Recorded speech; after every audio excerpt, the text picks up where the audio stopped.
السلام علیکم۔ کاشانہ بصیرت کے یوٹیوب چینل میں آپ کو خوش آمدید۔ یہ کتاب سید محمد حسن رضوی ابن سید محمود حسن رضوی کی ایصال ثواب کے لیے ان کے خاندان کی جانب سے آپ کی خدمت میں بذریعہ یوٹیوب چینل کاشانہ بصیرت پیش کی جا رہی ہے۔ آپ سے گزارش ہے کہ 3 دفعہ درود، 1 دفعہ الحمد، 3 دفعہ قل اللہ اور 3 دفعہ درود پڑھ کے سید محمد حسن رضوی ابن سید محمود حسن رضوی کو ہدیہ کریں۔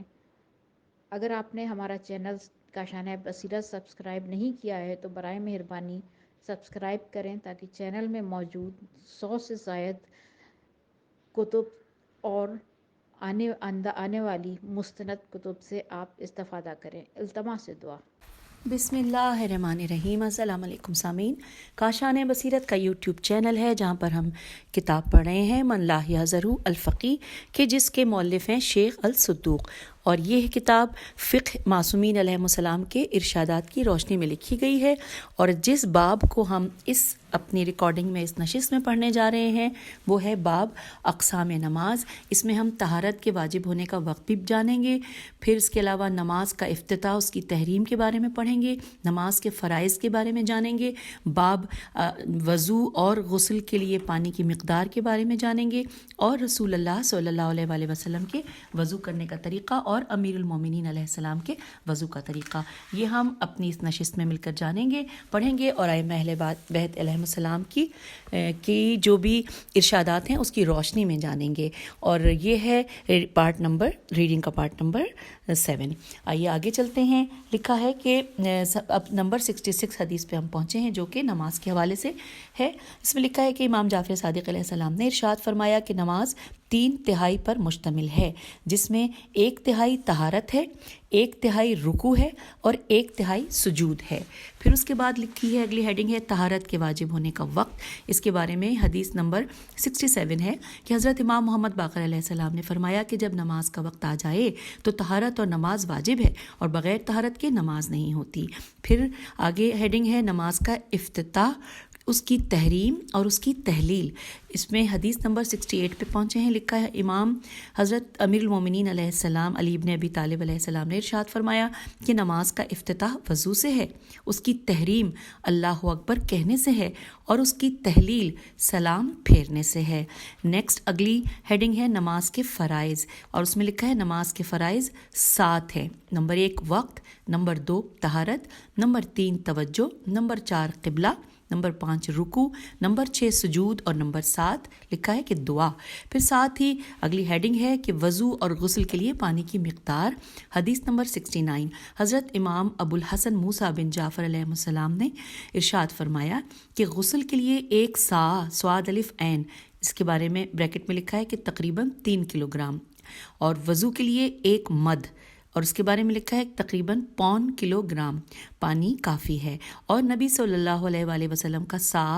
5 مد کا ہوتا تھا، اور 1 مد کا وزن 280 درہم کے برابر، اور 1 درہم 6 وانق، واو الف نون قاف وانق کا، اور 1 وانق 6 حبہ، ہے بے ہے، اور حبہ کے بارے میں بریکٹ میں لکھا ہے دانے، یا ساتھ میں بریکٹ کلوز ہو گیا ہے، لکھا ہے کہ اور 1 حبہ جو کے 2 دانوں کے برابر، جو نہ چھوٹا ہو اور نہ بہت بڑا ہو بلکہ اوسط ہو۔ یہ 69 نمبر کی حدیث کو ہم نے پڑھ لیا۔ اگر آپ کو اس کو لگے کہ ریپیٹ کرنا چاہیے تو آپ اس کو ریپیٹ میں جا کے سن لیجئے۔ 70 نمبر پہ ہے رسول اللہ صلی اللہ علیہ وآلہ وسلم نے فرمایا کہ وضو 1 مد سے اور غسل 1 سا سے ہو جاتا ہے، اور ان قریب میرے بعد ایک قوم آئے گی جو اس مقدار کو کم سمجھے گی، اور وہ لوگ میری سنت کے خلاف عمل پیرا ہوں گے، اور میری سنت پر قائم رہنے والے میرے ساتھ جنت میں ہوں گے۔ 71 پہ حدیث ہے نمبر 71 پہ کہ حضرت ابو الحسن امام رضا علیہ السلام سے ایک ایسے شخص کے متعلق سوال کیا گیا کہ جس کو وضو کی ضرورت نماز کے لیے تھی مگر اسے پانی نہیں ملتا، اور اگر اسے بقدر وضو 1 مد پانی ملتا ہے تو 1 درہم قیمت پر ایسی صورت میں کیا اس پر واجب ہے کہ وہ پانی خریدے اور اس سے وضو کرے یا تیمم کر لے؟ تو آپ علیہ السلام نے فرمایا کہ نہیں، بلکہ وہ پانی خریدے، اور 1 مرتبہ مجھے بھی ایسا اتفاق ہوا تھا تو میں نے پانی خریدا اور اس سے وضو کیا، اور پانی کی کثیر قیمت ادا کرنا مجھے ہرگز برا محسوس نہیں ہوا۔ اب نمبر 72 پہ حدیث ہے کہ حضرت امام محمد باقر علیہ السلام نے بیان فرمایا کہ کوئی شخص تنہا غسل کرے تو اس کے لیے 1 سا پانی ضروری ہے، اور وضو کے لیے 3 چلو پانی ضروری ہے، 1 چلو چہرے اور 2 چلو دونوں ہاتھوں کے لیے، اور اگر کسی کو 1 چلو پانی سے زیادہ نہ مل سکے تو اسی 1 چلو سے 3 حصے کر لے۔ نمبر 73 پر ہے مولا کی جو کہ ہدایات ہیں، حدیث ہے کہ حضرت امام جعفر صادق علیہ السلام نے ارشاد فرمایا کہ کوئی شخص اللہ کی عبادت 40 دن کرتا رہے، بریکٹ میں لکھا ہے لا حاصل ہے، جبکہ وہ وضو میں اللہ تعالیٰ کی اطاعت نہیں کرتا، اس لیے کہ اللہ تعالیٰ نے جس عضو عین ضاد و عضو کے مسح کا حکم دیا ہے وہ اسے دھوتا ہے۔ اب آگے اگلا باب پڑھ رہے ہیں ہم، ساتھ ساتھ لکھا ہے رسول اللہ صلی اللہ علیہ وآلہ وسلم کے وضو کرنے کا طریقہ یہ جانتے ہیں۔ حدیث نمبر 74 میں لکھا ہے کہ حضرت ابو جعفر امام محمد باقر علیہ السلام نے 1 مرتبہ فرمایا، کیا میں تم لوگوں کو دکھاؤں کہ رسول اللہ صلی اللہ علیہ وآلہ وسلم وضو کس طرح فرمایا کرتے تھے؟ عرض کیا گیا جی ہاں، تو آپ نے ایک بڑا پیالہ منگوایا جس میں تھوڑا پانی تھا، اس کو اپنے سامنے رکھا، پھر آپ نے آستینیں چڑھائیں اور داہنا چلو پانی میں ڈالا، پھر فرمایا یہ اس وقت کرنا ہوگا کہ جب ہاتھ پاک ہوں، پھر 1 چلو پانی اٹھایا اور اپنی پیشانی پر ڈالا اور بسم اللہ کہا، پھر اس پانی کو اپنی ریش مبارک کی طرف بہایا اور اپنے ہاتھ کو 1 مرتبہ اپنے چہرے اور اپنی پیشانی کے کھلے ہوئے حصے پر پھیرا، پیالے کے پانی میں اپنا بایاں ہاتھ ڈالا اور چلو بھر کر اٹھایا اور اس کو اپنی دائیں کوہنی پر ڈالا، اور پھر چلو نکال کر اپنے بائیں ہاتھ کی کوہنی پر ڈالا اور اپنے ہاتھ کو کلائی پر پھیرا، یہاں تک کہ پانی ساری انگلیوں کی اطراف تک جاری ہو گیا۔ اس کے بعد اپنے گیلے ہاتھ سے سر کے سامنے والے حصے پر مسح کیا اور اس کی تری سے کہ جو باقی تھی دونوں پاؤں کی پشت پر مسح کر لیا۔ اب ہم آگے ہیں نمبر 75 حدیث پڑھنے کے لیے۔ لکھا ہے روایت کی گئی ہے کہ 1 مرتبہ رسول اللہ صلی اللہ علیہ وآلہ وسلم نے وضو فرمایا تو اپنے نالین مبارک پر مسح فرمایا۔ یہ دیکھ کر مغیرہ نے کہا یا رسول اللہ صلی اللہ علیہ وآلہ وسلم کیا آپ بھول گئے؟ تو آپ صلی اللہ علیہ وآلہ وسلم نے فرمایا نہیں، بلکہ تو بھول گیا کہ میں اللہ کا رسول ہوں، میرے رب نے مجھے اسی طرح حکم دیا ہے۔ اب نمبر 76 پہ حدیث ہے، حضرت امام جعفر صادق علیہ السلام نے ارشاد فرمایا کہ خدا کی قسم رسول اللہ صلی اللہ علیہ وآلہ وسلم کا وضو صرف 1 مرتبہ تھا، اور رسول صلی اللہ علیہ وآلہ وسلم 1 ہی مرتبہ منہ ہاتھ دھویا کرتے تھے۔ پھر فرمایا یہی وہ وضو ہے کہ بغیر اس کے اللہ تعالیٰ نماز کو قبول نہیں فرماتا، لیکن وہ احادیث کے جن میں روایت کی گئی ہے کہ وضو دو مرتبہ بریکٹ میں لکھا ہے ہاتھ منہ دھونا ہے۔ اب یہاں پر یہ بات مکمل ہو گئی ہے، اگلی حدیث میں چلتے ہیں، مزید جانتے ہیں۔ 77 نمبر پہ لکھی ہے کہ تو ان میں سے ایک تو وہ روایت ہے کہ جس کے اسناد منقطع میم نون قاف توئے عین منقطع ہیں، اور اس کی روایت کی ہے ابو جعفر احول نے، اور ان سے بیان کیا ہے اس شخص نے جس نے روایت کی ہے حضرت امام جعفر صادق علیہ السلام سے کہ آپ نے فرمایا اللہ تعالیٰ نے وضو میں 1 مرتبہ دھونا فرض کیا، مگر رسول اللہ صلی اللہ علیہ وآلہ وسلم نے اسے لوگوں کے لیے 2 مرتبہ رکھ دیا، تو آپ نے اس سے انکار کے لیے کہا کہ خبر دینے کے لیے نہیں کہا ہے، گویا آپ یہ فرما رہے ہیں کہ کیا ایسا ممکن ہے کہ اللہ تعالیٰ ایک چیز کی حد مقرر کرے اور رسول اللہ صلی اللہ علیہ وآلہ وسلم اس سے تجاوز کریں اور اس حد سے آگے بڑھیں، جبکہ اللہ تعالیٰ کا ارشاد ہے کہ جو شخص اللہ کے مقرر کردہ حدود سے آگے بڑھے گا وہ اپنے آپ پر ظلم کرے گا۔ اور یہ جو ہم نے پڑھا ترجمہ اللہ تعالیٰ کا ارشاد، یہ سورہ طلاق کی آیت نمبر 1 میں تھا۔ بس یہ حدیث تو یہی مکمل ہوئی، اگلی جانب چلتے ہیں، مزید ہم پہ واضح ہوتی جائیں گی باتیں۔ نمبر 78 ہے، لکھا ہے کہ اور روایت کی گئی ہے کہ وضو بھی اللہ کے مقرر کردہ حدود میں سے ایک حد ہے تاکہ اللہ کو معلوم ہو جائے کہ کون اس کی اطاعت کرتا ہے اور کون اس کی نافرمانی کرتا ہے، اور مومن کو کوئی شے نجس نہیں کرتی، اس کے لیے تو وضو میں پانی مثل تیل کی مقدار میں کافی ہے۔ پھر آگے چلتے ہیں، نمبر 79 لکھا ہے، اور اس پہ لکھا ہے حضرت امام جعفر صادق علیہ السلام نے ارشاد فرمایا کہ جس شخص نے اپنے وضو میں حد سے تجاوز کیا وہ گویا اپنے وضو کو توڑنے والا بن گیا۔ نمبر 80 پر لکھی ہے حدیث کے، اور اس کے متعلق ایک اور حدیث بھی منقطع اسناد کے ساتھ عمرو بن ابی مقدام میم قاف دال الف میم مقدام کی ہے۔ اس کا بیان ہے کہ مجھ سے ایک ایسے شخص نے بتایا کہ جس نے خود حضرت امام جعفر صادق علیہ السلام کو فرماتے سنا، وہ فرماتے تھے کہ مجھے تعجب ہے اس شخص سے کہ جو دو دو کر کے وضو کرنا چاہتا ہے، اور رسول اللہ صلی اللہ علیہ وآلہ وسلم نے بھی دو دو وضو کیے، مگر رسول اللہ صلی اللہ علیہ وآلہ وسلم تو ہر فریضہ اور ہر نماز کے لیے جدید وضو کیا کرتے تھے۔ تو اب اس حدیث کا یہ مطلب ہوا کہ مجھے اس شخص سے تعجب ہے کہ جو تجدید وضو سے منہ موڑتا ہے، جبکہ خود رسول اللہ صلی اللہ علیہ وآلہ وسلم تجدید وضو فرمایا کرتے تھے۔ پھر اگلے پیراگراف میں لکھا ہے کہ اور وہ حدیث کہ جس میں یہ روایت کی گئی ہے کہ جو شخص 2 مرتبہ کے بعد اور زیادہ دھوئے تو اس کو کوئی اجر نہ ملے گا، یہ ہمارے کہنے کی تائید کرتی ہے، اور اس کے معنی یہ ہیں کہ تجدید وضو کے بعد پھر تجدید وضو کا کوئی اجر و ثواب نہیں ہے، جیسے کہ اذان کے کہ جو شخص ظہر و عصر ایک اذان اور 2 اقامت کے ساتھ پڑھے تو اس کے لیے جائز ہے، اور جو شخص عصر کے لیے پھر سے اذان کہہ لے تو اس کے لیے افضل ہے، اور اس کے بعد تیسری اذان تو یہ بدعت ہے، اس کا کوئی اجر نہ ملے گا۔ اور اسی طرح یہ روایت کی گئی ہے کہ 2 مرتبہ افضل ہے، تو اس کا مطلب تجدید وضو ہے، اور اسی طرح جو 2 مرتبہ کے لیے روایت کی گئی ہے تو اس کا مطلب خوب اچھی طرح اور پورے طور کے ہیں۔ اب نمبر 81 حدیث ہے، لکھا ہے کہ اور روایت کی گئی ہے کہ نماز عشاء کے لیے تجدید وضو محو کر دیتا ہے، نہیں خدا کی قسم اور ہاں خدا کی قسم کو۔ یہ دوبارہ پڑھ لیتے ہیں، لکھا ہے کہ اور روایت کی گئی ہے کہ نماز عشاء کے لیے تجدید وضو محو کر دیتا ہے، نہیں خدا کی قسم اور ہاں خدا کی قسم کو۔ بس یہ اتنا ہی لکھا تھا جو میں نے آپ کی سماعتوں کی نظر کیا، اور اس حوالے سے اس ٹاپک پہ جس میں کہ رسول پاک صلی اللہ علیہ وآلہ وسلم کے وضو کے حوالے سے ذکر ہے، یہاں پر حدیث نمبر 82 پر ہم پڑھنے جا رہے ہیں۔ وہ لکھا ہے کہ اور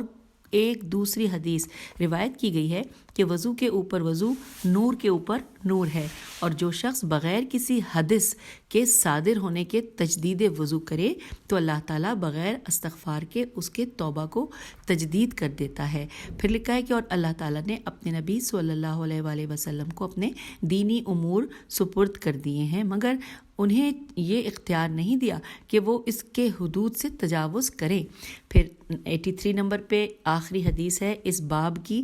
کہ اور حضرت امام جعفر صادق علیہ السلام کا قول ہے کہ جو 2 مرتبہ وضو کرے گا اس کو کوئی اجر نہ ملے گا۔ آپ علیہ السلام کے فرمانے کا مطلب یہ ہے کہ اس کو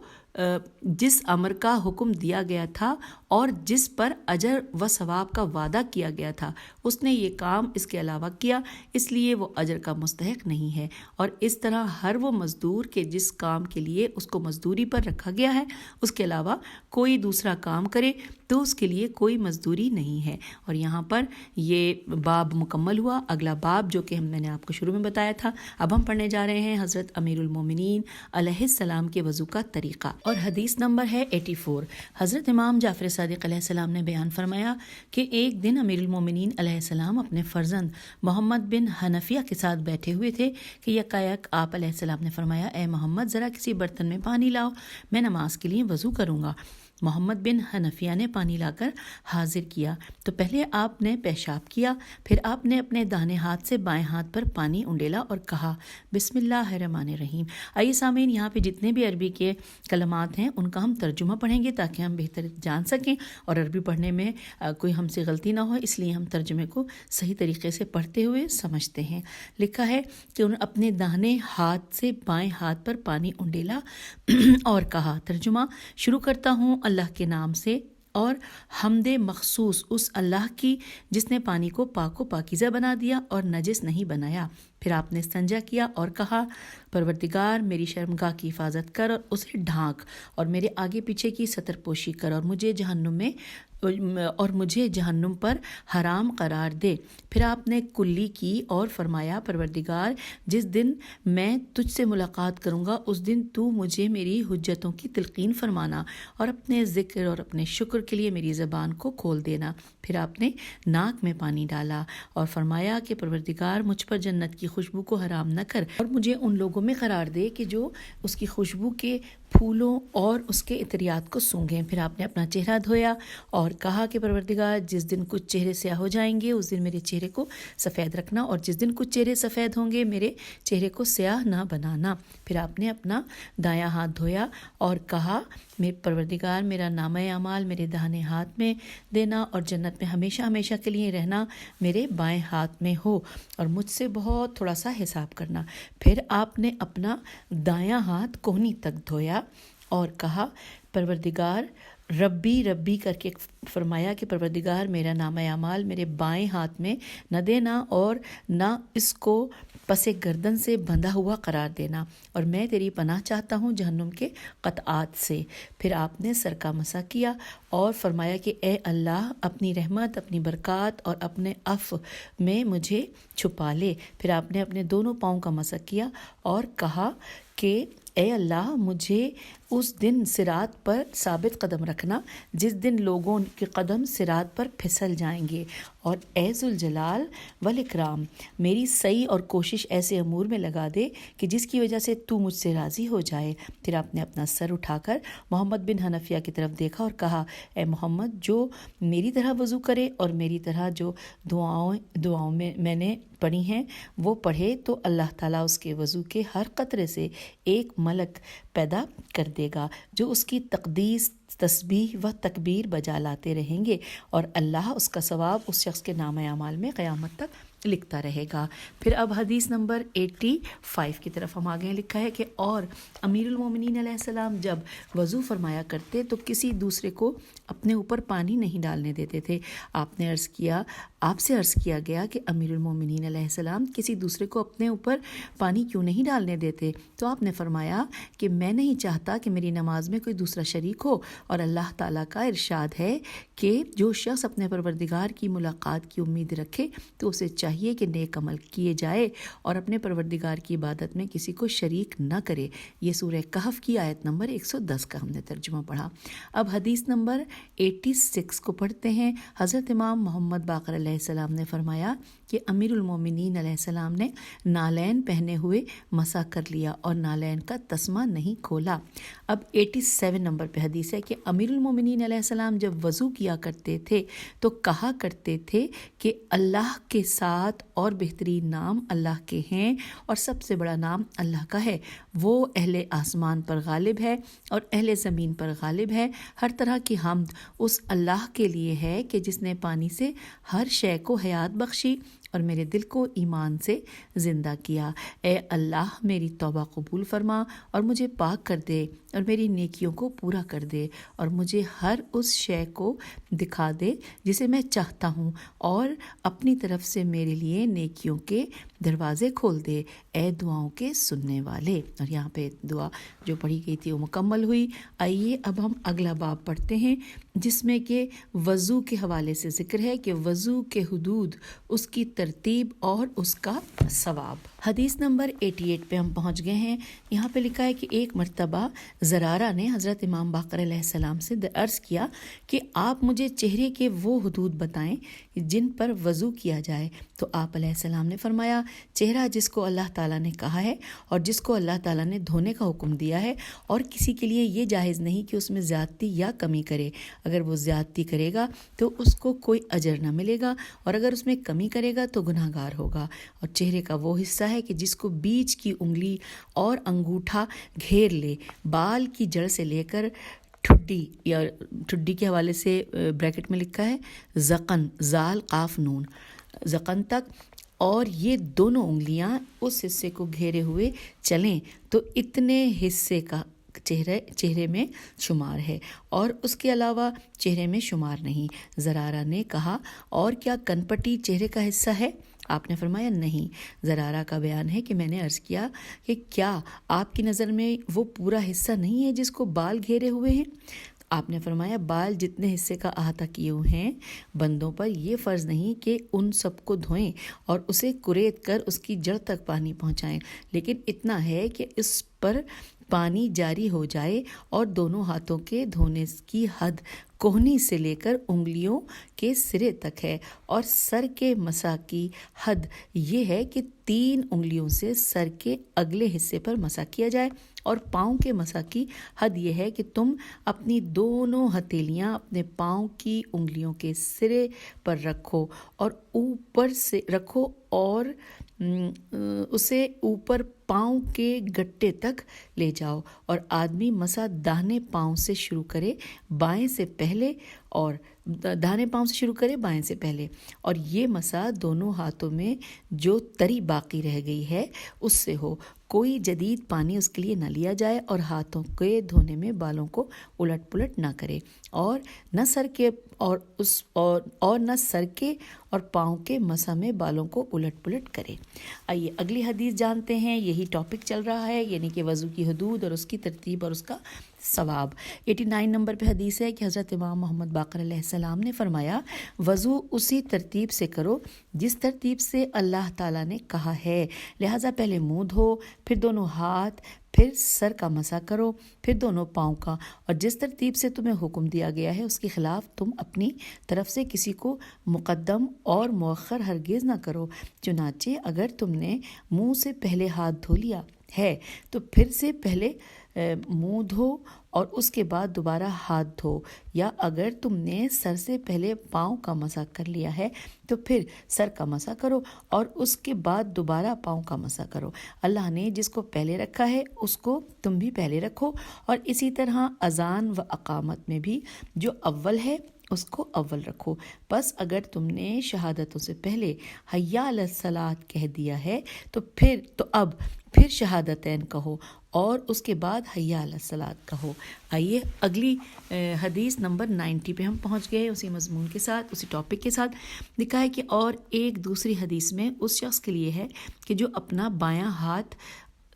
دائیں ہاتھ سے پہلے دھو لے تو وہ اثر نو دایاں ہاتھ دھوئے، اس کے بعد دوبارہ بایاں ہاتھ دھوئے، اور یہ بھی روایت ہے کہ وہ دوبارہ دایاں نہیں بلکہ بایاں ہاتھ دوبارہ دھوئے۔ 91 نمبر کی حدیث ہے، حضرت امام جعفر صادق علیہ السلام نے فرمایا کہ پیشاب کر کے 1 مرتبہ ہاتھ دھوئے، اور پخانہ کر کے آب دست لے کر 2 مرتبہ، اور جنابت میں 3 مرتبہ۔ نیکسٹ حدیث ہے نمبر 92، حضرت امام جعفر صادق علیہ السلام نے فرمایا کہ نیند سے بیدار ہو کر 1 مرتبہ ہاتھ دھو، اور جس نے نیند کی وجہ سے وضو کیا اور ہاتھ دھونا بھول گیا اور ہاتھ دھونے سے پہلے وضو کے پانی میں ہاتھ ڈال دیا تو اس پر واجب ہے کہ اس پانی کو بہا دے، استعمال نہ کرے، اور اگر وہ پیشاب یا پخانے کے صادر ہونے کی وجہ سے وضو کر رہا ہے اور اس نے ہاتھ دھونے سے پہلے بھول کر وضو کے پانی میں ہاتھ ڈال دیا تو کوئی حرج نہیں ہے۔ یہ اس وقت ہے کہ جب کہ اس کا ہاتھ نجس نہ ہو اور وضو ایک مرتبہ ہے، اور 2 مرتبہ کا کوئی اجر و ثواب نہیں، اور جس نے 3 مرتبہ کیا وہ بدعت کا مرتکب ہوا۔ نمبر 93 نمبر پہ حدیث ہے، حضرت امیر المومنین علیہ السلام نے فرمایا کہ اگر میں نے رسول اللہ صلی اللہ علیہ وآلہ وسلم کو اپنے پشت پا پر مسح کرتے ہوئے نہ دیکھا ہوتا تو میں یہی خیال کرتا کہ پشت پا پر مسح کرنے سے بہتر تلووں پر مسح کرنا ہے، اور اگر کسی شخص کے ان اعضاء پر کہیں کٹ گیا ہو یا زخم ہو یا پھوڑا پھنسی ہو اور اس کے کھولنے میں کوئی اذیت نہ ہو تو اس کو کھول لے اور دھو لے، اور اگر اس کا کھولنا مضر ہے تو اس زخم پر بندھی ہوئی پٹی پر مسح کر لے اور اسے نہ کھولے اور اپنے زخم کو نہ چھیڑے۔ 94 نمبر پہ حدیث ہے، اور زخم کی پٹی کے لیے حضرت امام جعفر صادق علیہ السلام سے روایت کی گئی ہے کہ آپ علیہ السلام نے فرمایا کہ اس کے اطراف کو دھویا جائے، اور نہیں جائز ہے مسح امامہ پر، نہ ٹوپی پر، نہ موزوں پر، نہ جرابوں پر، لیکن یہ کہ جب انسان تقیہ میں ہو یا دشمن کا خوف ہو یا برف کی وجہ سے اپنے پاؤں میں مضرت کا ڈر ہو۔ میم زواد میم زوئے ریتے مضرت کا ڈر ہو تو یہ موزے زخم کی پٹی کے قائم مقام سمجھے جائیں گے اور اس پر مسح کیا جائے گا۔ نمبر 95 پہ ہے کہ اور عالم علیہ السلام امام موسیٰ کاظم علیہ السلام نے فرمایا کہ 3 چیزیں ایسی ہیں کہ جن میں سے کسی ایک میں بھی تقیہ جائز نہیں ہے، نشہ آور چیز کے پینے میں، موزوں پر مسح کرنے میں، اور مطاعت الحج لکھا ہے میم تے عین تے ہے الف لام ہے جیم اور مطاعت الحج میں۔ نمبر 96 ہے کہ حضرت عائشہ نے نبی صلی اللہ علیہ وآلہ وسلم سے روایت کی کہ آپ نے فرمایا کہ قیامت کے دن سب سے زیادہ حسرت و افسوس اس کو ہوگا جو اپنے وضو کو کسی غیر کی جلد پر دیکھے گا۔ اچھا، اب آگے چلتے ہیں، اس کو دوبارہ پڑھ لیتے ہیں۔ حضرت عائشہ نے نبی صلی اللہ علیہ وآلہ وسلم سے روایت کی کہ آپ صلی اللہ علیہ وآلہ وسلم نے فرمایا کہ قیامت کے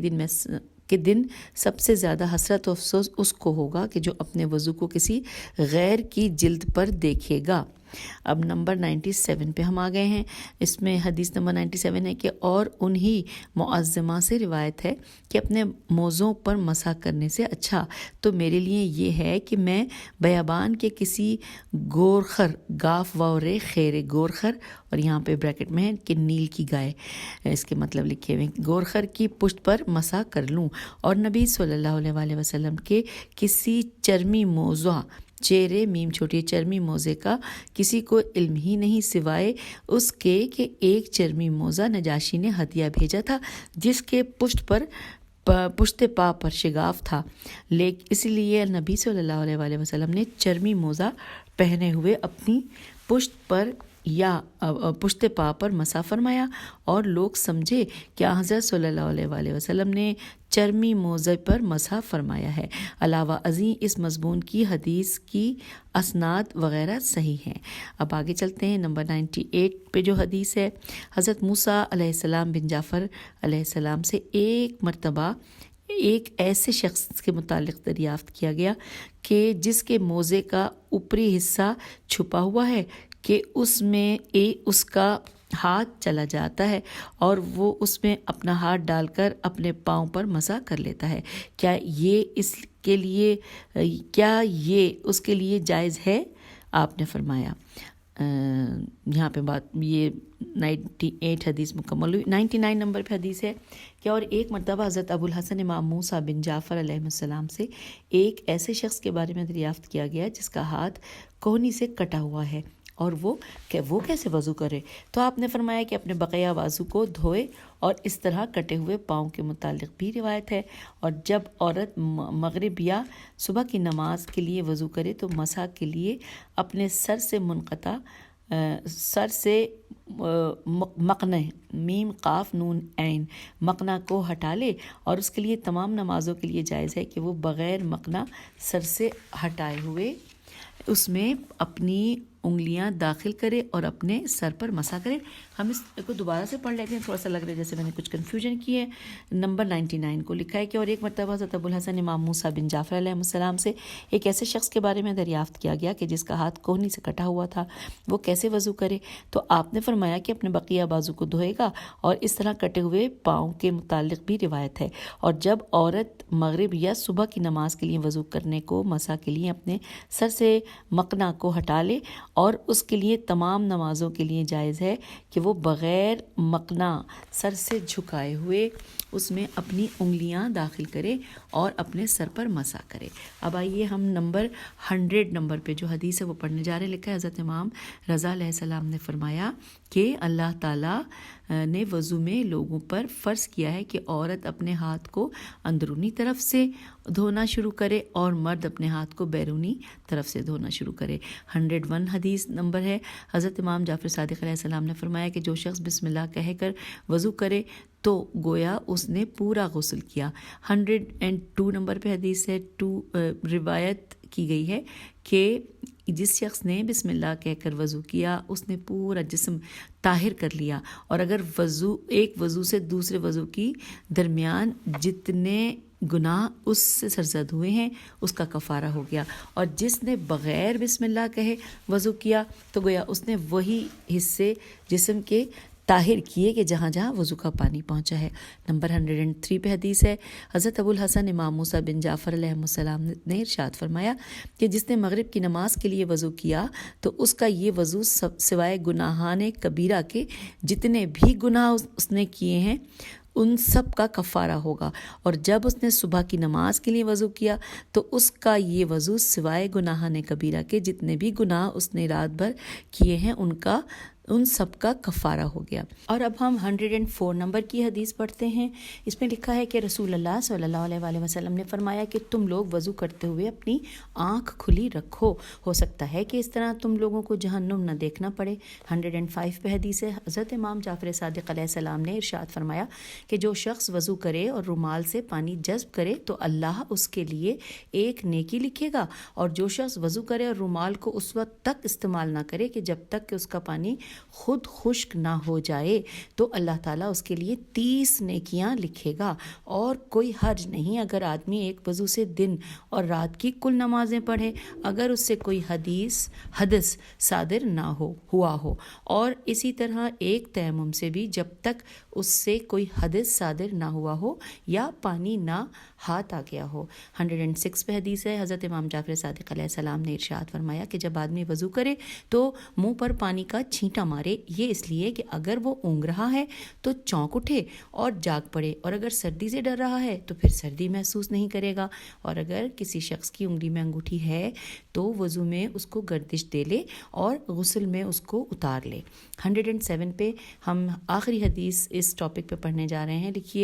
لکھا ہے کہ حضرت امام جعفر صادق علیہ السلام نے فرمایا، اور اگر تم انگوٹھی کو گردش دینا بھول گئے یہاں تک کہ تم نے نماز پڑھ لی تو میں تم کو اعادہ یعنی کہ دوبارہ پڑھنے کا حکم نہیں دیتا، اور جب آدمی نیند سے بیدار ہو تو وہ اپنا ہاتھ کسی برتن میں نہ ڈالے جب تک کہ وہ اسے دھو نہ لے، اس لیے کہ اسے نہیں معلوم کہ اس کا ہاتھ سوتے میں کہاں کہاں پہنچا ہے۔ اور وضو کی زکوٰۃ یہ ہے کہ وضو کرنے والا وضو کرتے وقت کہے کہ اے اللہ میں تجھ سے مکمل وضو، مکمل نماز اور تیری مکمل رضا اور جنت کا سوال کرتا ہوں۔ اور بعد میں لکھا ہے کہ یہی وضو کی زکوٰۃ اور اس کا خلوص ہے۔ تو یوں ہم نے اس نشست میں وضو کے حوالے سے بہت کچھ جان لیا۔ اب اس کے بعد اگلی ریکارڈنگ میں ملتے ہیں۔ اپنا خیال رکھیے گا۔ خدا حافظ، فی امان اللہ۔